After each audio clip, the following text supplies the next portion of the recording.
Baik, jadi kita membaca diri kita, mencoba menemukan yang banyak diidamkan orang, yaitu ketenangan hidup, ketenangan diri. Ada beberapa filosof yang kita bahas bulan ini.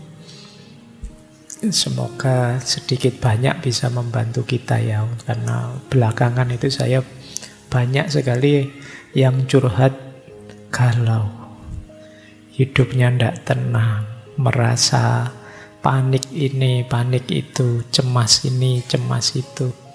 Sudahlah, yuk sekalian saja ya kita ngaji bulan ini. Gimana sih caranya hidup tenang? Malam ini kita awali dari Yunani. Tokoh yang mungkin beberapa 2 atau 3 kali pernah kita bahas. Malam hari ini kita fokuskan ke bagian tertentu dari pikiran beliau, khususnya yang berhubungan dengan kesenangan dan ketenangan. Tokoh ini dikenal sebagai pelopor aliran Epikureanisme. Aliran ini pada zamannya saingan beratnya aliran Stoikisme yang teman-teman mengidolakan sekali belakangan ya. Ini pikiran-pikiran, aliran-aliran yang berhubungan dengan orang galau. Jadi yang ada masalah, ingin tenang, menemukan jalan hidup yang baik, dan lain sebagainya. Ya meskipun nanti dalam persaingan itu, dalam tanda petik, harus diakui aliran Epikureanisme ini kalah karena beberapa gagasannya memang agak kontroversial, berbeda dengan aliran Stoik. Khususnya tentang Tuhan, tentang religiusitas agama. Cuma Epikuros lebih realistis dalam pandangan-pandangannya tentang Tuhan, agama, termasuk tentang kematian. Tapi beliau juga punya gagasan-gagasan yang luar biasa. Orang sering menyebut aliran Epikureanisme ini aliran hedonisme kuno yang sifatnya lebih moderat. Hedonisme itu yang orang mendefinisikannya aliran yang hidup yang hanya ingin cari senang-senang saja. Tapi apa ya ndak boleh orang nyari senang, wong natural saja kan. Apa ada di sini yang ingin hidup? Pak, saya ndak ingin senang, kan ndak ada. Kalau masih waras tetap ingin senang. Nah, itu nanti dibahas panjang oleh Epicurus. Seperti apa sih kesenangan hidup itu? Jadi beliau ini kelahiran sekitar 341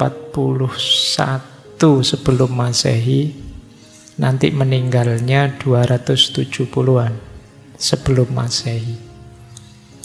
Jadi ini termasuk para filosof klasik meskipun setelah eranya Plato, Aristoteles. Nanti ada beberapa yang unik dari gaya hidup beliau. Beliau nanti mendirikan pondok, kalau bahasa hari ini ya, semacam asrama pendidikan khusus yang namanya Kepos. Kepos itu artinya kebun. Nanti beliau dengan murid-muridnya memang merancang, kalau miliknya Aristoteles, miliknya Plato Academia, Aristoteles Lyceum, itu kan memang mirip kampus, tapi yang dilakukan oleh Epicurus ini mirip pondok pesantren zaman sekarang ya. Jadi hidup bersama dengan santri-santrinya, kemudian mendidik secara langsung dan mencontohkan. Jadi ini kalau bahasa hari ini mungkin kiai besar pada zamannya. Cuma di Yunani ya, bukan Islam. Makanya meskipun beliau tidak ada KH-nya, jadi jangan sampai nanti Kiai Haji Epikuros itu jadi lucu. Karena punya pesantren beliau. Baik, ada quote unik tentang Epikuros ini. Ini dari murid-muridnya. Life as though the eye of Epicurus were upon thee. Hiduplah seolah-olah mata Epikuros sedang mengamatimu. Ini murid-muridnya sangat mengagumkan gurunya. Jadi ayo kita hidup dengan baik seolah-olah guru kita ini senantiasa melihat kita. Dan ini kemudian jadi quote yang populer di Yunani saat itu, di Athena saat itu. Ini saya bayangkan kayak mungkin banyak di antara kita hari ini yang masang fotonya gurunya di rumah. Jadi biar hidupnya lebih terkendali kalau lihat gurunya, wah malu mau melakukan yang jelek-jelek kan gitu. Oke ya, kalau sekarang kan kalian fotonya tidak kalian pasang, cuma kalian minta selfie saja. Dan itu pun ya tidak jelas buat apa kalian bolak-balik minta selfie. Baik, beliau ini muridnya Demokritos, mempelajari pikiran-pikirannya Demokritos. Sebenarnya tidak langsung dari Demokritos, ya yang melanjutkan ajaran Demokritos, kemudian belajar tentang kesenangan dari Aristippus, dan belajar tentang kebijaksanaan dalam gagasan-gagasannya Sokrates. Beliau ini dikenal orang yang sangat sederhana hidupnya. Ini kalau bahasa kita mungkin beliau memang orang yang tirakatnya kuat. Beliau kalau makan hanya air sama sepotong roti kecil. Kalau ingin makan enak, pesta-pesta, ya di pondoknya, di asramanya, itu cuma ditambah keju sedikit. Nah itu sudah pesta, itu makan enak sudah. Jadi roti tambah keju sedikit, minumnya air putih. Toh begitu gagasan-gagasan beliau dikenal gagasan dalam tanda petik hedonistik, mengejar kesenangan hidup. Meskipun cara beliau mendefinisikan kesenangan itu mungkin beda dengan bayangan kita. Baik, beliau dikenal orang yang gembira, ceria.